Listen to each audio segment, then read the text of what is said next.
इतिहास का जनक हेरोडोटस। भूगोल का नहीं किस लिखवाए थे नीचे यहाँ पे? इरेटो अस्थानीज। अरे इरेटो अस्थानीज ना लिखवाए भूगोल का? आप सुनवे नहीं की हो तो ना लिखवाए जी भूगोल का। अरे भूगोल लिखवाए हैं? नहीं अभी हम क्या बोल रहे थे? इतिहास का हेरोडोटस, भूगोल का इरेटो अस्थानीज।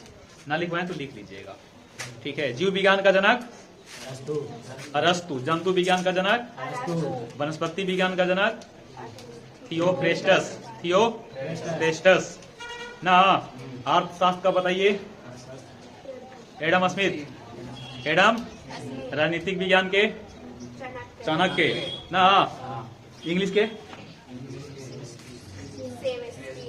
शेक्सपियर। चलो कुछ के कंप्यूटर के चार्ल्स बैबेज और आदा अगस्ता। चलो ध्यान से देखो जी भाई, आज हम लोग शुरू कर रहे हैं भौतिकी। क्या हम लोग शुरू कर रहे हैं?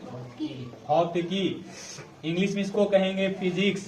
क्या नाम है? फिजिक्स इसका नाम है। ध्यान से सुनेंगे, बात नहीं करेंगे आपस में। क्या हम लोग देख रहे हैं?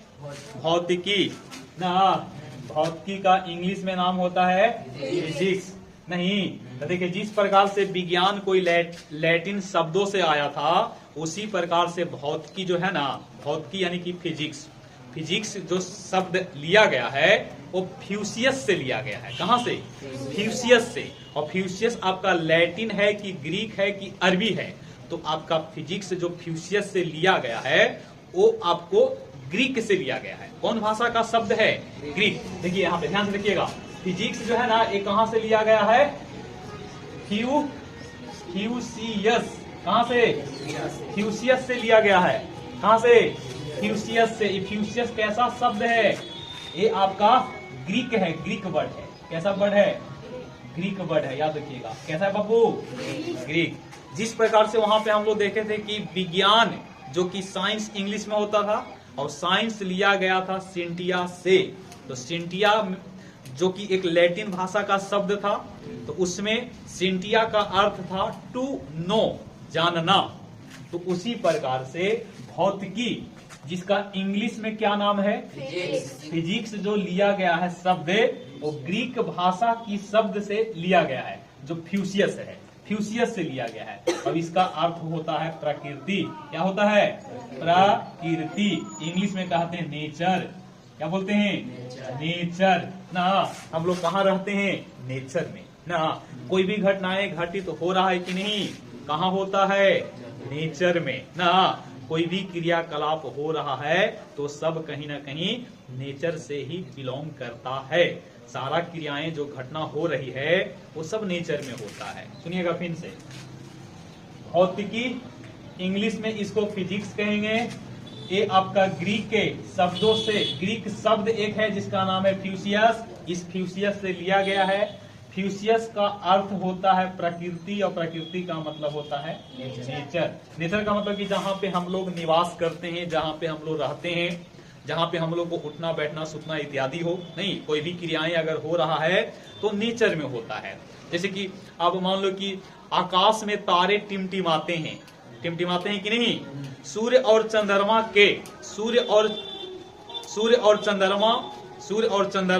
सूर्य और पृथ्वी या अन्य आकाशीय पिंड जो होते हैं, उन आकाशीय पिंड से रिलेटेड जो भी घटना हो रहा है, जैसे कि आप देखते हैं कि यहाँ पे सूर्य ग्रहण होता है, चंद्र ग्रहण होता है, भूकंप का आना, भूकंप आता है कि नहीं? देखते हैं कि समुद्र में ज्वार और भाटा उत्पन्न होते हैं। इसका मतलब है कि ये सारे घटनाएं, अगर ये सारा घटना जो घटित हो रहा है वो कहाँ घटित हो रहा है? नेचर में। इसका मतलब कि हम लोग नेचर का अध्ययन करते हैं फिजिक्स में। फिजिक्स में किसका अध्ययन किया जाएगा बताओ? नेचर का। कोई पूछे कि बाबू फिजिक्स किसे कहते हैं, तो आप बोलिएगा कि विज्ञान की वैसी शाखा जिसमें किसका अध्ययन किया जाए? प्रकृति का अध्ययन किया जाता है। उसी को हम क्या कहते हैं? उसी को हम लोग भौतिकी कहते हैं, उसी को हम लोग फिजिक्स कहते हैं, उसी को हम लोग भौतिक विज्ञान कहते हैं। क्लियर? इतना दिमाग में बैठा आप लोग को?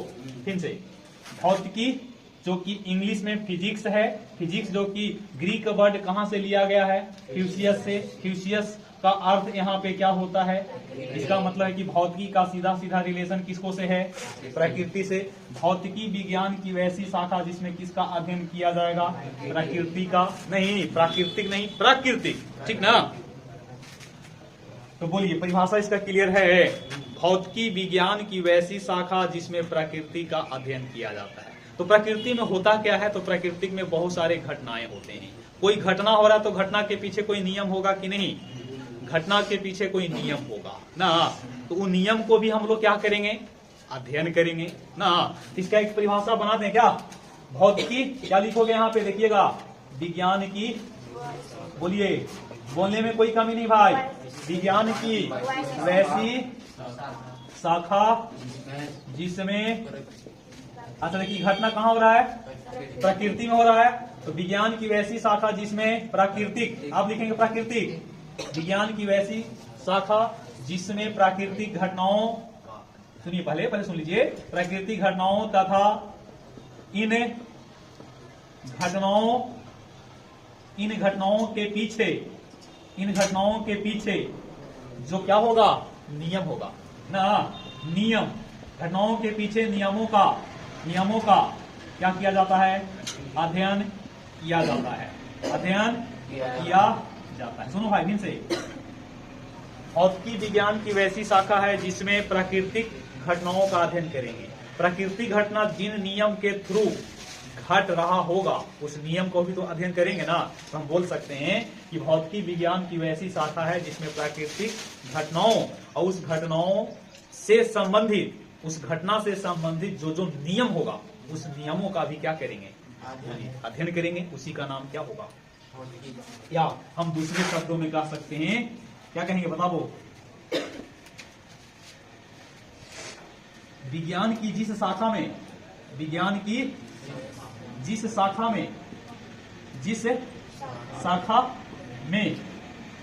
प्रकृति मतलब नेचर, प्रकृति मतलब नेचर का अध्ययन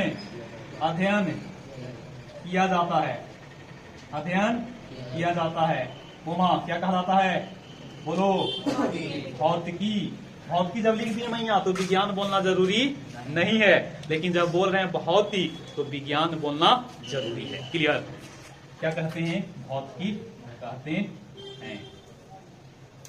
ठीक है, इंग्लिश में इसका परिभाषा देखो, the branch of physics, physics की साइंस ना, the branch of science in which we study about natural phenomenon and its law is called क्या? फिजिक्स। दूसरे शब्दों में ये बता का, द स्टडी ऑफ नेचर ना जी, the study of nature is called क्या? बोलो, फिजिक्स। साइंस चल रही मैया, साइंस में फिजिक्स ना। ठीक है, सुनिए पहले फिर से देखो, एक चीज को बार बार बोल रहे हैं इसका मतलब ये नहीं कि हम समय पास कर रहे हैं। ठीक है ना? बार बार बोलने का मतलब कि आप सुनिए। कोई चीज सुनने से भी क्या होता है? याद होता है कि नहीं? तो सुनिए और सुन करके दिमाग में उसको बैठाइए ना। कॉपी में उतार लिए, कितना याद करेंगे हमको भी पता है नहीं। तो आप कोशिश करो कि यहाँ से पहले क्या कीजिए, यहाँ से पहले सुनिए और लास्ट में आप उसको उतार दीजिएगा। फिर से, भौतिकी जिसको इंग्लिश में कहते हैं फिजिक्स, लिया गया कहाँ से? ग्रीक भाषा से। ग्रीक लिखल है बाबू, ग्रीक लिखल है, ग्रीक भाषा। यहाँ पे वर्ड में तो शब्द होता है, वर्ड मीन्स शब्द, ग्रीक शब्द है। तो कौन है ग्रीक शब्द? फिजिक्स। ये जो कि कहाँ, ग्रीक शब्द में क्या है इसका नाम? फ्यूसियस। और फ्यूसियस का मतलब होता है क्या? प्रकृति। प्रकृति का मतलब नेचर। इसका मतलब है कि भौतिकी कुछ है नहीं, भौतिकी का मतलब है कि जिसमें प्रकृति का क्या किया जाता है? प्रकृति का अध्ययन किया जाता है। यहाँ पे हमने परिभाषा लिखा है सजा करके, विज्ञान की वैसी शाखा जिसमें प्राकृतिक घटनाओं तथा इन घटनाओं के पीछे नियमों का जो नियम होगा उस नियम का हम क्या करेंगे, अध्ययन किया जाता है। या विज्ञान की जिस शाखा में प्राकृतिक का अध्ययन किया जाता है उसे हम लोग क्या कहते हैं, उसे हम लोग भौतिकी कहते हैं या भौतिक विज्ञान कहते हैं। क्लियर? जितना पहले अगर उतारते हैं तो बढ़िया बात है। एक बात और समझिए, अगर किताब के अनुसार देखिएगा तो भौतिकी आपका फिजिकल साइंस का एक भाग है ना। भौतिकी फिजिकल साइंस का एक पोर्शन है, भाग है। यहाँ पे लिखा है कि भौतिकी को हम लोग प्राकृतिक विज्ञान भी कहते हैं। भौतिकी को हम लोग क्या कहते हैं, भौतिकी को प्राकृतिक विज्ञान भी कहा जाता है। प्राकृतिक विज्ञान का मतलब कि नेचुरल साइंस। कौन सा? Natural science. काहे कहेंगे इसको नेचुरल साइंस? क्योंकि हम किसका स्टडी करते हैं, बोलो, स्टडी ऑफ नेचर। और नेचुरल साइंस काहे कहेंगे बताओ? क्योंकि इसमें किसका अध्ययन करते हैं, नेचर का ना। वो नेचर ना है कि तो देखते हैं कितना तो नेचर चिकन है, वो नेचर ना। नेचर का मतलब यहाँ पे प्रकृति। फिर देखिएगा, वास्तव में फिजिक्स जो है ना बाबू, एक ग्रीक शब्द फ्यूसियस से लिया गया है। कहां से? फ्यूसियस को इंग्लिश में FUSIS लिखते हैं। इन्हीं को दिक्कत है? बोलिए, FUSIS। हिंदी में इसको फ्यूसियस, तो इंग्लिश में भी क्या फ्यूसियस? नहीं, ये दोनों आपका फ्यूसियस है, जो कि कैसा शब्द है, ग्रीक। और विज्ञान कैसा शब्द था, लैटिन। विज्ञान कैसा था, लैटिन था। और ये आपका फिजिक्स क्या है, ठीक है ना।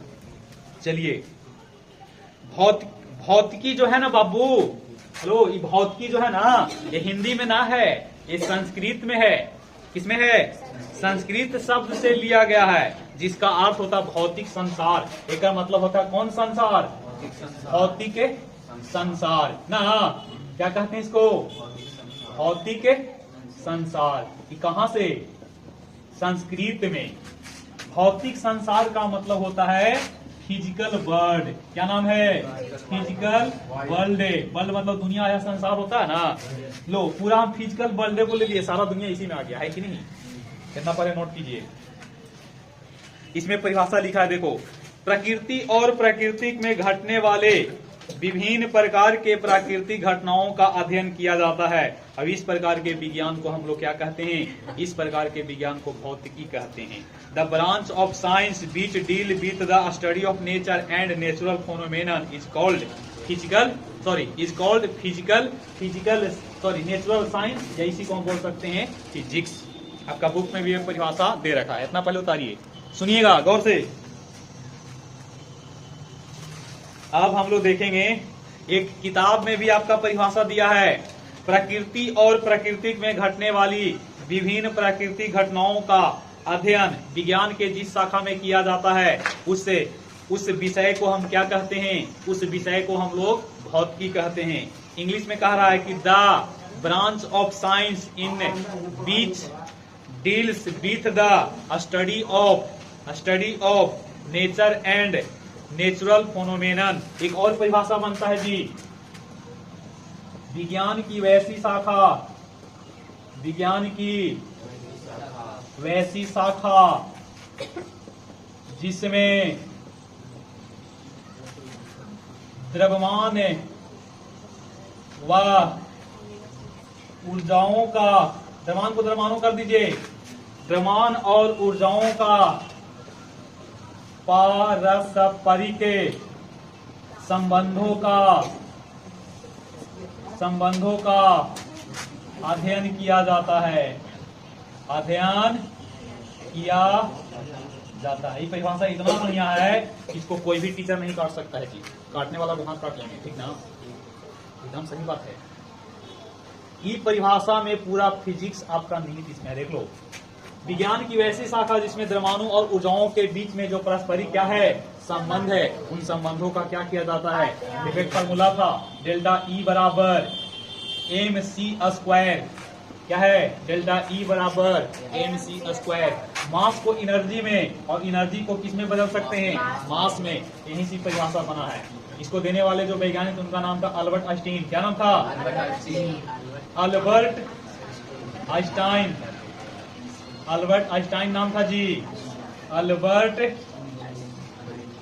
आइंस्टीन, तो ऐसे आइंस्टीन बोलते हैं ना। ठीक है। विज्ञान की वैसी शाखा जिसमें द्रव्यों और ऊर्जाओं के जो पारस्परिक जो क्या होगा, संबंध होगा, उन संबंधों का अध्ययन किया जाए। 4 परिभाषा आप लोग को बताए हैं भौतिकी का। कितने परिभाषा? आप 3 हुआ। अब इंग्लिश ना जोड़िएगा, बोलिए इंग्लिश नहीं जोड़ेंगे तो इंग्लिश जोड़ दीजिएगा। चलिए ध्यान दीजिएगा। अच्छा, भौतिकी जो है ना, भौतिकी का अन्य विषयों के साथ में भी क्या है, रिलेशन है ना, संबंध है। चलो आगे हम लोग देखेंगे। यहाँ पे जो पढ़ना है उसका नाम है भौतिक राशि। क्या पढ़ेंगे? भौतिक राशि। क्या हम लोग देखेंगे भाई? भौतिक, यहाँ से आपका अब शुरू होता है, ठीक ना। भौतिक राशि इंग्लिश में कहते हैं इसको फिजिकल क्वांटिटी। क्या नाम है? Physical quantity. शॉर्ट में इसको पीक्यू बोलते हैं। क्या बोलेंगे? पीक्यू ना। तो कोई फिजिकल क्वांटिटी है, जैसे देखिए, मान लो कि आप मार्केट में कोई चीज खरीदने गए हैं तो उसको क्या बोलते हैं? मान लो आपको आलू खरीदना है तो क्या बोलिएगा? 5 आलू, 5 गो आलू, 5 केजी आलू। 5 भी बोले हैं और केजी भी बोले हैं ना। इसका मतलब कि कोई फिजिकल क्वांटिटी है ना, तो उसका क्या होगा? एक न्यूमेरिकल वैल्यू होगा और एक उसका मात्रक होगा। क्या होगा? एक उसका मात्रक होगा। आपने बोला 5 केजी, नहीं, 5 केजी में 5 है से क्या है? बोलो, ये संख्यात्मक मान है। क्या है जी? संख्यात्मक मान है। और ये उसकी क्या है? मात्रक है। क्या है? जिसके थ्रू मापा जा रहा है कि 5 केजी जो है ना, ये 5 केजी एक भौतिक राशि है। क्या है? भौतिक राशि। जो कि 5 केजी भौतिक राशि में कौन होगा? द्रव्यमान। क्या होगा? द्रव्यमान को ना माप दिए नहीं। कोई व्यक्ति की लंबाई को हमने मेजर किया तो कह रहे हैं कि 5 फुट 3 इंच। ठीक है, 5 फुट कितना? 3 इंच। 5 foot 3 inch distance. तो देखो, तो कोई फिजिकल क्वांटिटी है तो उसके पास क्या क्या होना चाहिए? एक संख्यात्मक मान और साथ में उसका मात्रक। मतलब कोई भौतिक राशि है, देखो इसका परिभाषा होता है। भौतिक राशि किसको कहेंगे बताइए? भौतिक राशि किसे कहते हैं? तो नियम है, देखिए इसमें कहा जाता है ना भौतिक राशि के बारे में कि देखिए, फिजिक्स में जो भी क्या है, फिजिक्स में जो भी नियम है ना, फिजिक्स में जो भी नियम होगा तो उनको, फिजिक्स के नियमों को जिन पदों में क्या किया जाता है? व्यक्त किया जाता है, उसी को हम क्या कहते हैं? भौतिक राशि कहते हैं ना। फिजिक्स भौतिकी के नियमों को जिन पदों में व्यक्त किया जाएगा उसे हम भौतिक राशि कहते हैं। जैसे 5 केजी आलू, तो 5 केजी आलू में 5 क्या बता रहा है? 5 है से संख्यात्मक मान है और केजी उसका मात्रक है जिसके थ्रू हम माप रहे हैं। क्लियर? 5 केजी में 5 संख्यात्मक मान है और इसी को हम परिमाण कहते हैं। क्या कहते हैं? परिमाण। और ई है से क्या है? मात्रक। केजी है और केजी किसी न किसी को माप रहा है कि नहीं? बोलिए, आप कपड़ा खरीदने जाइएगा तो क्या बोलते हैं? 2 मीटर कपड़ा दीजिए। ये बोलते हैं कि 2 लीटर कपड़ा दीजिए? नहीं ना। कहीं बोलते हैं कि 2 लीटर कपड़ा दीजिए? नहीं बोलते हैं। हम लोग दूध खरीदने जाते हैं तो कहते हैं कि 2 किलो दूध दीजिए या 2 लीटर दूध दीजिए ना। तो केजी में भी बोलते हैं तो चल जाता है, लीटर में भी बोलते हैं तो चल जाता है, नहीं। लेकिन द्रव्य को जनरली किसमें मापना चाहिए? लीटर में। केजी में अगर मापते हैं तो ऐसे तो चल जाएगा, लेकिन नियमता वो क्या होता है? बोलो, नियमता वो गलत होगा। चीनी खरीदने जाइएगा, बोलिए कि भैया हमको 2 लीटर चीनी दीजिए। चीनी आपका ठोस ना है, आप समझे? 2 केजी चीनी दीजिए। अब दुकान में जाके बोलना कि भैया हमको 3 केजी क्या दीजिए? चीनी। तो दे देगा। कहिएगा कि 3 लीटर हमको चीनी दीजिए, नहीं तो चीनी को पानी में डुबा के मारेगा। लो क्या समझे बाबू? इसका क्या नाम है? भौतिक राशि। और इसका नाम परिमाण। क्या है? परिमाण है। अभी उसका क्या है? मात्रक है ना। यहां से देखो तो पीक्यू मतलब भौतिक राशि। परिभाषा इसको लिख दें क्या? बोलिए, भौतिकी के नियमों को, सुनिएगा, भौतिकी के नियमों को जिन पदों में व्यक्त किया जाता है, व्यक्त किया जाता है, जाता ना, हाँ, भौतिक राशि कहलाता है ना जी, कहलाता है। स्टैंडर्ड परिभाषा बनता है जी, क्या समझे? सुनो बचवा, लंबाई को किस में मापेंगे? लंबाई को जनरली मीटर में, किसमें? लंबाई ही दूरी है। अच्छा, द्रव्यमान को किस में? आपका वजन कोई तौल लिया तो कह रहा है कि आप वजन में 50 लीटर हैं, सही की गलत? 50 लीटर आपका वजन है नहीं ना, तो यहाँ पे क्या होगा? किलोग्राम ना, क्या है बब्बू? किलोग्राम। समय मापते हैं कि नहीं? कोई आपसे समय पूछे तो आप बोलते हैं कि 9:15, 9:20। अब ऐसे बोलते हैं कि 9:15 5 kg, नहीं बोल सकते हैं, या 9:15 kg ना बोलते हैं। तो कहने का अर्थ है कि समय को किस में मेजर करोगे? यस, बिल्कुल, समय को सेकेंड में, माइक्रो सेकेंड में, नैनो सेकेंड में, पिको सेकेंड में, फेम्टो सेकेंड में, फर्मी सेकेंड में ना, बहुत सारे होते हैं। उसके बाद आपका और भी हो सकता है, जैसे कि आप क्षेत्रफल देखते होंगे ना, आयत का क्षेत्रफल कोई आपको बता दिया, कह रहा है कि एक आयत का क्षेत्रफल बताइए जिसमें लंबाई और चौड़ाई 3:2 में है, 3 × 2 सेंटीमीटर स्क्वायर बोलेंगे। तो क्षेत्रफल को किसमें मेजर करेंगे? वर्ग मीटर में। किसमें? आयतन को किसमें? घन मीटर में। किसमें जी? घन मीटर में। इसको कहते हैं मीटर 2 बार, और इसको कहेंगे मीटर 3 बार, समझे? और भी होते हैं धारा, धारा को किसमें मापते हैं? याद करेगा तब ना गुरु जी, धारा को एम्पियर में नहीं। उसी प्रकार से ताप होता है ना, गरम तावा पे हाथ रख दिए, आपको कैसा अनुभव होगा? गरम अनुभव होगा। बर्फ में हाथ डाल दिए, कैसा फील होगा? ठंडा। उसी को हम क्या कहते हैं? जहाँ पे ठंडा और गर्म का एहसास हो, उसी को हम तापमान कहते हैं, ताप, है ना? ताप का केल्विन होता है ना, ताप का केल्विन नहीं। और भी होते हैं। तो देखिए ये सब क्या है बाबू? भौतिक राशि है। भौतिक राशि के पास क्या क्या चीज होते हैं? परिमाण और मात्रक। कुछ भौतिक राशि ऐसे भी होते हैं जो बहुत खरखा हैं, वो कहते हैं कि मेरे पास सिर्फ क्या रहने से काम चल जाएगा? परिमाण। हम मात्रक से हमको मतलब नहीं है ना। कुछ होते हैं जैसे कि आवर्धन, आवर्धन जो होता है ना, उसको मात्रक से कोई मतलब नहीं है। तो इसको आगे हम लोग और भी बांट सकते हैं। सदिश क्या है? अदिश क्या है?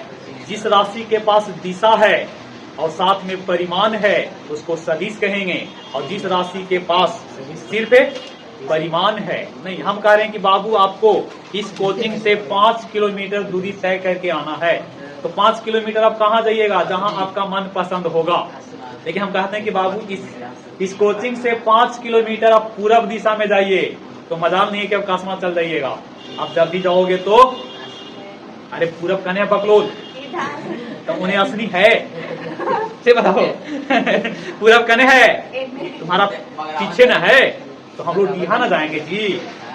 अरे पूरब यहाँ से कने पड़ता है, आपका पीठ जिधर उधर, तो आप मगरामा जाइएगा, जमलापुर जाइएगा, जलालपुर जाइएगा, घटेरा देख रहे हैं लोगों। हाँ, हम कासमा अपना ससुराल चल जाएंगे, उधारो एक